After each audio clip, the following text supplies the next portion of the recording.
Stay here, okay? For the first time, I felt like I saw a terrifying look on my beloved Tommy's face. When I flinched and let go of his hand, the door above me slammed shut. A dreadful sound echoed. The door was locked. I was trapped in a dark basement, wanting to scream but unable to, because I was holding a baby in my arms. A baby I had given birth to just yesterday, my beloved little one, Madison. Why all of a sudden like this? Tears began to flow. Trapped in a dark basement in my postpartum state, Madison, whom I had just fed, slept peacefully, unaware of anything. That was the only solace. Then, after about 3 hours, I had just finished feeding Madison again under the light of the only lamp when a dark shadow appeared in its glow. Who's there? I turned in fear. A dark shadow emerged from the depths of the basement. It was the bluebird of happiness that pulled me up from the depths of despair. My name is Emily Smith, 27 years old. I work as a veterinary nurse at a small animal hospital in town. Having just recently gotten married, I was living a happy life. My husband, Tommy Smith. He is 2 years older than me, a serious and gentle person. Sometimes he might be too kind, always considerate of others. I even admire him for that. It felt like a dream that I could date him, be proposed to, and get married. But my heart always harbored some dark feelings. The reason lay in my unfortunate childhood. My parents, Alex and Mary, were small-town doctors who raised my brother, John, and me to become doctors too. They were always adamant about the doctor profession and wouldn't allow any other path. In elementary school, when I drew a picture of a groomer as my future dream, it was immediately torn up upon bringing it home. I can't believe you draw something other than a doctor, a groomer. Don't be ridiculous. My mother mocked my dream and threw it away like trash. Tears streamed down my face as my father laughed mockingly behind me. Girls really are hopeless. Emily can't be a doctor. Well, at least we have John. We're counting on you, John. Yes. My smart brother never defied them. We were raised as the favored brother and the oppressed sister. The only thing that kept this distorted family balanced was my brother's efforts. He was always on my side. Emily, follow your own dreams. Leave our parents to me. But then, John, you. It's okay. I don't mind becoming a doctor that much. You want to be a veterinary nurse, right? Yes, being a vet seems too hard. My kind brother never laughed at my dream, even though I couldn't study as well as him. He was my only refuge and a shield from our parents. I loved him dearly. But that beloved brother died in a car accident the summer of his second year of high school. I couldn't believe it. It was a heart-wrenching farewell. The balance he maintained crumbled, and my parents treated me even more disdainfully. How unfortunate to have such a useless daughter left in this family. Why, John, it should have been you instead. The moment I heard those words, it felt like my life crumbled beneath me. No, it had already been a fragile parent-child relationship built on sand. Even so, I gritted my teeth and got through middle and high school. After graduating high school, I chose to go to a university where I could study veterinary nursing. Of course, my parents, who wanted me to go to medical school, were furious. You ungrateful brat. Never cross this threshold again. I was disowned and kicked out of the house. Fortunately, I received a scholarship for my excellent grades, so I didn't have to give up on college. I managed my living expenses with part-time jobs and pursued the path I loved. Busy but fulfilling days. Gradually, a sense of self-affirmation began to grow inside me. My life was surely starting from here. Amidst all this, I met my current husband, Tommy, at a part-time job introduced by my seminar professor. Tommy and I fell in love, dated, and decided to get married. For the first time since being disowned, I decided to contact my parents. I thought I should inform them about my marriage, but it turned out to be a mistake. Marriage? Your partner is a doctor, right? No, he's an ordinary company employee, but he's A company employee? I told you we wouldn't accept anyone other than a doctor. You're truly hopeless, Emily. Don't ever contact us again. My father cut me off and insulted me. Then my mother, who took the phone next, expressed her disappointment. You always let us down. How disappointing. Neither of them would listen to me. Reaching out to them after so long only made me feel more miserable. Because of this, our wedding was a small affair.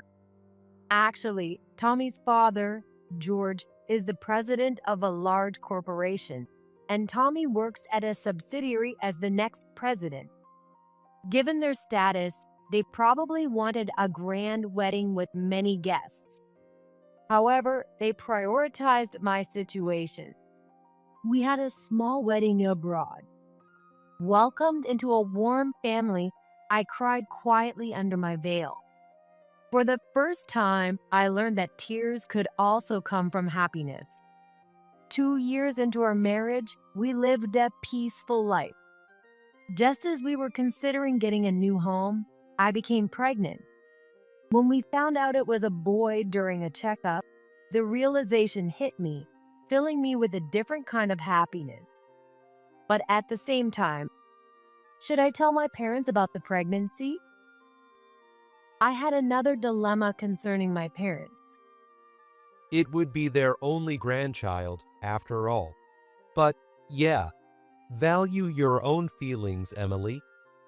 My feelings. It might sound strange, but despite everything, I still wanted to cling to my parents. Maybe they would be happy about a grandchild. With that faint hope, I made the call after 2 years. Hello, Mom. It's Emily. I have something to tell you. Their reaction to the pregnancy news was unclear. But as soon as I mentioned it was a boy, He must be John's reincarnation. my mother's tone changed, and my father, who took the phone next, sounded cheerful for the first time in ages. Well done, Emily. A boy. That's wonderful. Yeah. Why? Even though they were happy, I felt a chill run through me. I had a bad feeling. And then my father's next words shocked me more than ever. When that child is born, send him here. We'll raise him to be a fine doctor. What?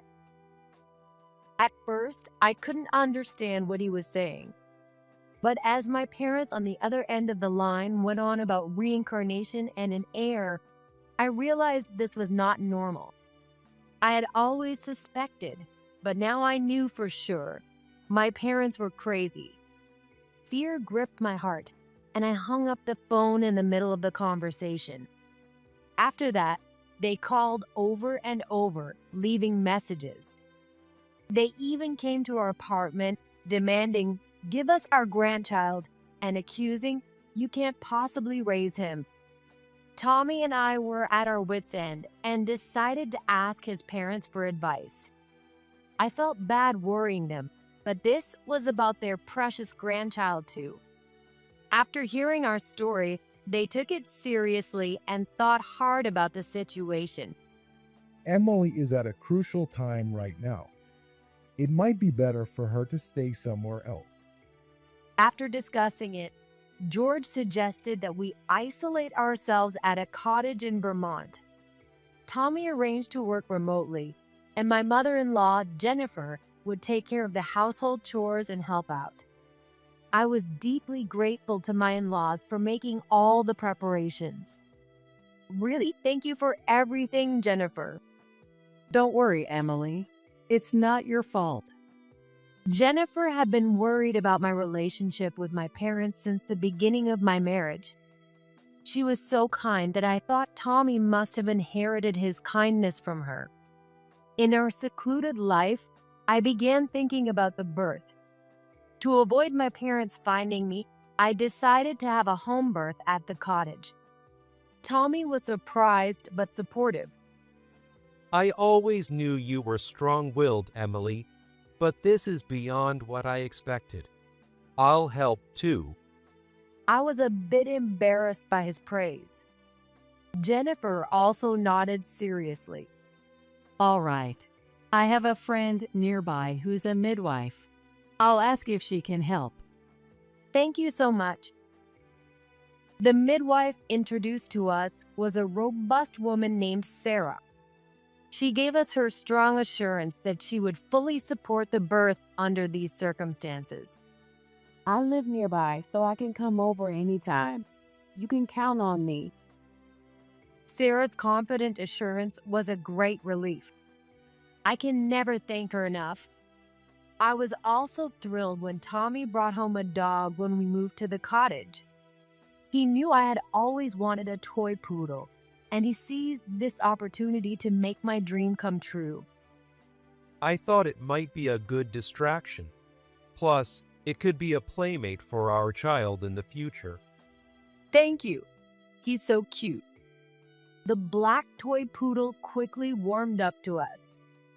I named him Chill, the fairy tale that I read long ago. I loved the magical adventure of searching for happiness, so I named him after a character from that story. It's about a bird that brings happiness. I hoped it would bring happiness to me someday too. At the cottage, I prepared for the birth. To ensure a safe delivery, I maintained a healthy diet and regular exercise. The checkups were smooth, and the baby grew steadily without any major issues. Sarah said the natural environment and stress-free life were beneficial. Plans for hospital coordination in case of an emergency were prepared with Sarah at the center. And then labor began. The pain and suffering were so intense that it felt like I was going to lose consciousness. By dawn, I successfully gave birth to a baby boy. Sarah brought the newborn to my chest and showed me his face. My very cute baby. He's warm and soft. It went smoothly for the first birth. It was an easy delivery. Sarah said with a smile. Tommy, who was present, cried his eyes out, and Jennifer, who was waiting, also shed tears and congratulated me. We named the baby, as we had previously decided, Madison. Everyone, thank you so much. No matter how much I expressed my gratitude, it wouldn't be enough. I felt a happiness I had never known before as I looked at newborn Madison sleeping beside me and fell into a deep sleep. But in the middle of the night, still in a light sleep postpartum, I was awakened by the sound of hurried footsteps approaching. Tommy and Jennifer, who had been in another room, rushed in with worried expressions. Emily, your parents found out where we are. What? How? I don't know, but they'll be here soon. We need to hide you. Tommy and Jennifer helped me, still unable to move well, out of the bed. They took me, holding Madison, to the basement connected from the hallway. This room is soundproof for playing musical instruments. It's dark because there's no bulb right now, but please wait here. Inside, It was about the size of a bedroom. It seemed hastily prepared. There was simple bedding, a lamp, water, and food. Jennifer, who had gone to check outside, came back. It's bad. They're almost here. Sure enough, I could hear the sound of a car stopping outside. My parents had arrived. No, they're going to take my child. Don't worry. We won't let that happen. Tommy hugged me tightly and then led me into the basement. Stay here, okay? Tommy's face was unusually stern. Frightened by his expression, I let go of his hand, and the door was shut and locked. Why all of a sudden like this? I couldn't believe I had to hide in a basement right after giving birth. I was about to cry, but Madison let out a small cry, and I hurried to soothe him. Yes, I had to be strong for him. I calmed my nerves and focused on comforting Madison. About 3 hours passed. I had just finished nursing Madison when I looked at the unopened door above me. A shadow appeared in the light from the lamp. Who is it? Startled, I turned around. A dark figure slowly approached from behind. It was. Wow, it's Chill. Woof. The toy poodle, Chill, wagged its tail and approached me. I was startled by the sudden appearance of my beloved dog. Where did you come from? It had been quiet here for 3 hours. Where had he suddenly come from? Chill, as if to answer the mystery, pointed his nose to show the way he came. There was a small door hidden in the shadows. I hadn't noticed it in the dim light of the lamp. Apparently, there were 2 entrances to this room. I opened it and found another staircase leading up to the backyard. Carrying Madison in my arms and barefoot, I entered the cottage from outside. Just before entering the living room, I heard the irritating voices of my parents shouting. Bring out our grandchild. We'll raise him. That child is John's reincarnation. He was born to be a doctor. Their stance hadn't changed at all. As I soothed the almost crying Madison, I peeked into the living room. Tommy and Jennifer were standing up to them. To think you hired a detective to track us down. Have you ever considered Emily's happiness? Happiness? That girl has no right to happiness after disgracing us. Now hand over our grandchild. You don't understand anything. He's ours, mine and Emily's. He is not a reincarnation, nor was he born to be a doctor. He was born to be loved by us. Tommy's voice was firm and resolute. The normally gentle Tommy was looking at my parents with an unusually stern expression. I never knew he had such a strong side. But he is our grandchild. And he is our grandchild, too. This is our cottage. Please leave. Jennifer was also backing us up. She stood tall and firm, just like Tommy. They must have been dealing with this for a while. I swallowed hard. I had to put an end to this. Because I was a mother now. I took a step forward. Leave. Emily. Tommy and Jennifer were surprised by my sudden appearance. I felt sorry for disrupting their efforts to protect me. But I had to end this. I had to be the one to cut ties with them. You disowned me. I have already cut ties with you. We don't need a useless daughter. Just give us our grandchild. We can raise him better. That's right. Oh, John, you have returned. How lovely. My cold, arrogant father. My mother, who only saw my brother. I slapped away my mother's outstretched hand and said with a trembling voice, I always wanted your love. I thought you might love me someday, but I glared at them. Having this child made me realize I don't need you anymore. Madison woke up and started crying from my raised voice. I entrusted the crying Madison to Tommy and Jennifer and confronted my parents with anger I had never shown them before. Leave. If you don't, I'll call the police. The police?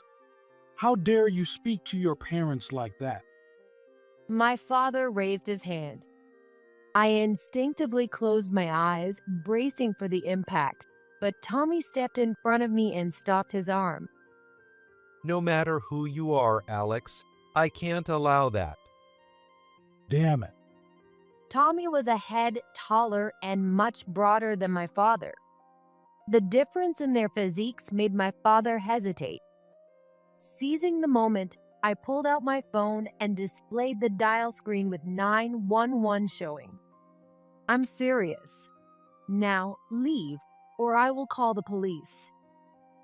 I was trembling slightly, but I stood firm so they wouldn't notice. Finally, my parents seemed to be overwhelmed by our resolve.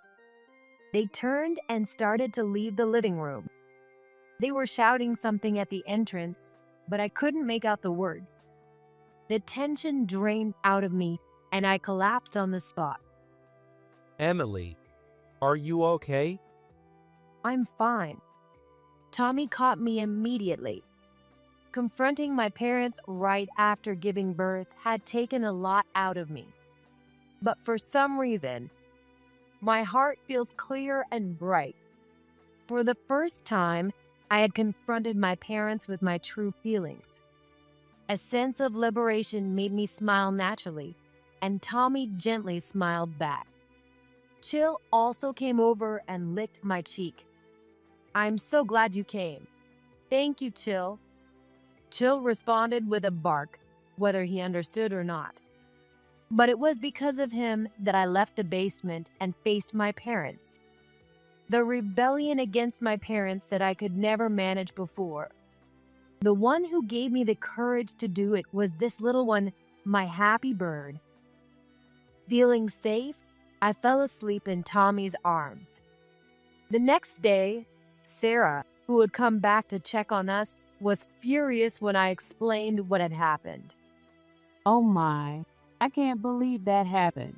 From now on, I'll stay overnight with you, Emily. If they come back, I'll chase them away. Thank you, Sarah. Sarah was as reliable as ever. I can't believe they would do that to their own child. Right, Jennifer?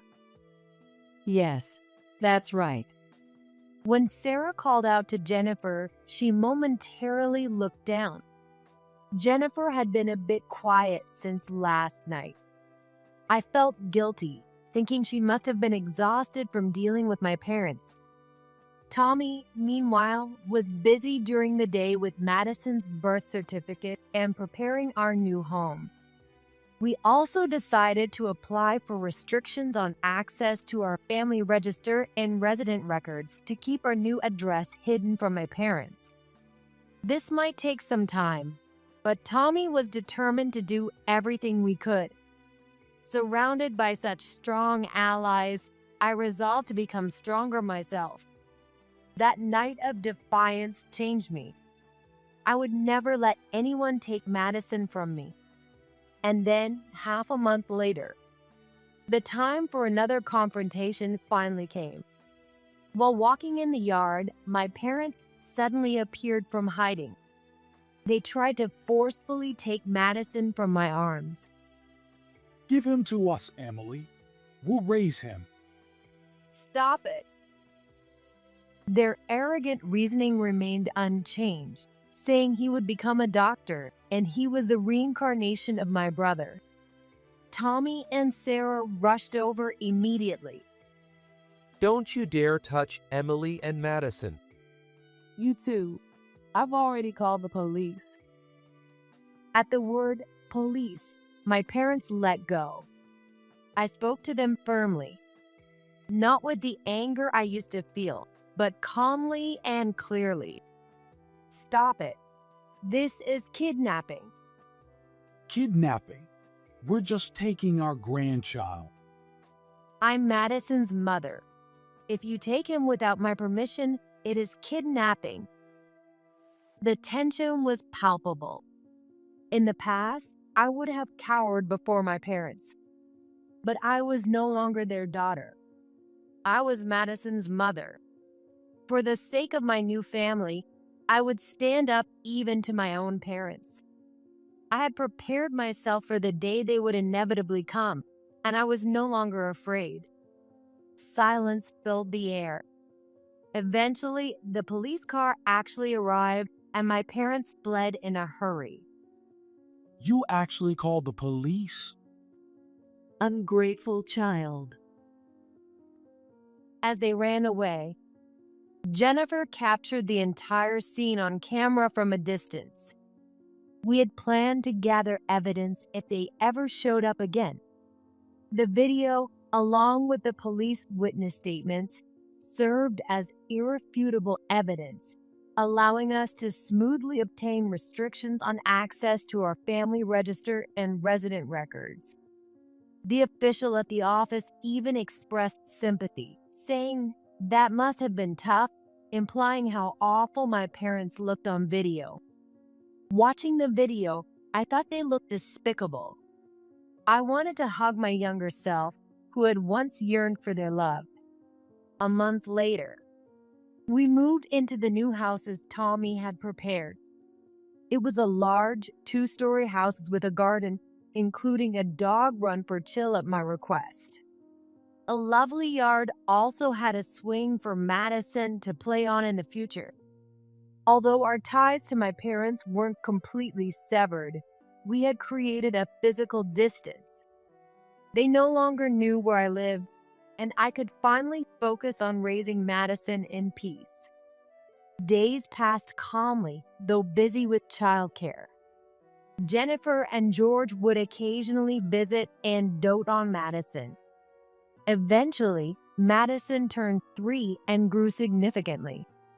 Now he is a beloved child, living happy days. One day, Tommy showed me an article on the internet. Hey, Emily, doesn't this look like it's about your parents? What? The news on his phone was about a local doctor in my hometown who had been embroiled in an SNS scandal.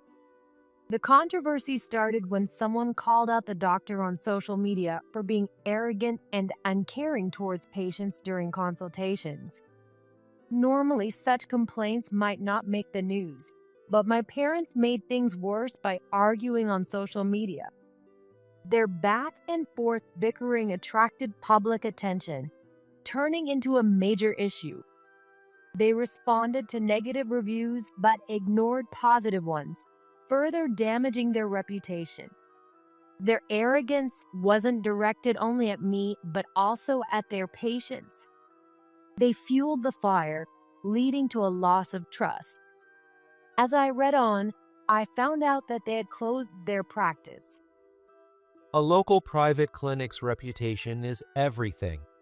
They couldn't sustain it. I have no words.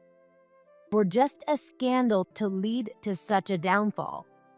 Perhaps their reputation in the community was never that good, and they didn't have many patients to begin with.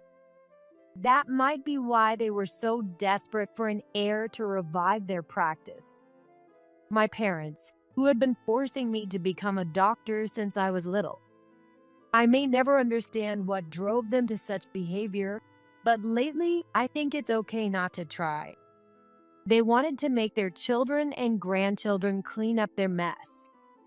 They really only thought of themselves. Seeing me distressed, Tommy spoke to me with concern. I'm sorry for bringing this up. Maybe I shouldn't have told you. No, it's good to know. Thank you. I won't worry about my parents anymore.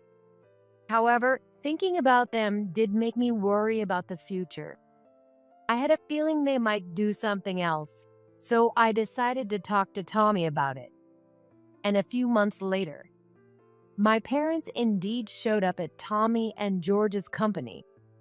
Although they didn't know our new address, they knew where Tommy worked, as I had told them when we got married. It was my mistake for clinging to them back then, but it seemed they had targeted this place. But they didn't get to see me. We had anticipated they might come, and we had made plans. If they showed up, Madison and I would stay out of sight. They would get one chance to explain themselves. Everything would be handled in the CO's office. Here's what happened, as I heard later. What do you want, Alex Mary? What did you say? You have cut ties with Emily, so you're nothing to me either. He had grown stronger because of this incident. With George watching over him, he confronted my parents as the future CO and demanded to know why they had come. As expected, they were asking for money. Their private practice had closed down, and they had no connections to get hired at another hospital. This was likely due to their personalities. They thought they could open a new practice in another town. They came to Tommy and his company to borrow money for the startup costs. The term shameless seemed to fit them perfectly. $100,000. No, $50,000 will do. We'll pay back the money properly. That's right. Think of it as a favor. We'll give up on Madison, okay? Just then, Jennifer entered the CO's office, having been informed of the situation. She spoke firmly. You too. Enough is enough. We won't lend you a single penny. Have some shame. Jennifer's fierce rebuke stunned my parents. She then revealed her trump card. I have many contacts in the medical field. Some hold significant positions. What? Jennifer mentioned several names of people she knew as friends. Each one was a well-known figure in the medical community, and my parents' faces quickly turned pale. She had already informed them of my parents' misdeeds and character. They had arranged to exert pressure to prevent any new practice from opening. Why do you have that power? If you interfere with my son's family's happiness, we will go to any lengths to stop you. Tommy described Jennifer as looking almost like a vengeful spirit. Jennifer's glare sent my parents packing. They were immediately added to the company's list of suspicious individuals, ensuring they would never be allowed inside again. Jennifer's connections in the medical community were no bluff. Thanks to her information, my parents still haven't been able to reopen their practice. But why is Jennifer so willing to help us? The reason Jennifer was putting everything on the line to protect us. Tommy explained it to me. Jennifer, like me, had also cut ties with her parents. Her past, filled with hardships, was even more harrowing than mine. Until she met and married George, she had given up on her own happiness. I remembered a conversation from 3 years ago between Sarah and Jennifer. I can't believe anyone would do that to their own child. Right, Jennifer? Yes, that's right. Jennifer's tired expression back then. It was the exhaustion from recalling her own past. Now, Jennifer works as an accountant. With many doctors as clients, she was able to handle situations like this. Sarah, who helped during my delivery, is well known in the midwifery community and also offered her support. Mom said that helping you feels like she's saving her past self. So thank you from us too. Jennifer. Protected by so many, Madison and I are here. I decided to thank Jennifer again. Later, Jennifer informed us that my parents had their medical licenses revoked. Their fraudulent activities at their former practice were exposed by a former employee. They were involved in insurance fraud and violations of pharmaceutical laws. The severity of their actions led to not just a suspension, but the cancellation of their medical licenses. They were left with hefty fines and no right to practice medicine. It's a tragic outcome for my parents, but it was inevitable. They were far too selfish, and it no longer concerned me. I closed my phone after reading the news and started preparing a meal for my family. My difficult childhood. As if in response to that, my future was filled with happiness. Perhaps due to my tough past, I find myself moved to tears by the simplest things. Madison often says, "Mom, you're such a crybaby." Now, Madison is already in 6th grade. He's grown up so much. Today is an open class day. I stood at the back of the classroom with Tommy. We listened as everyone read their essays. Next was Madison's turn. My Family by Madison Smith, Class 6-2. My family is my dad, my mom, and our dog, Chill. Madison's essay was a mix of innocent honesty and careful politeness, typical of a child. I listened intently to every word. By the end, I couldn't hold back my tears. Once again, Madison would probably call me a crybaby. Tommy put his arm around my shoulders as I wiped my tears. Madison looked back from his seat, smiling as if to say, "I knew it." My happiness was right here. I cherished the happy moments brought by Chill, my little happy bird.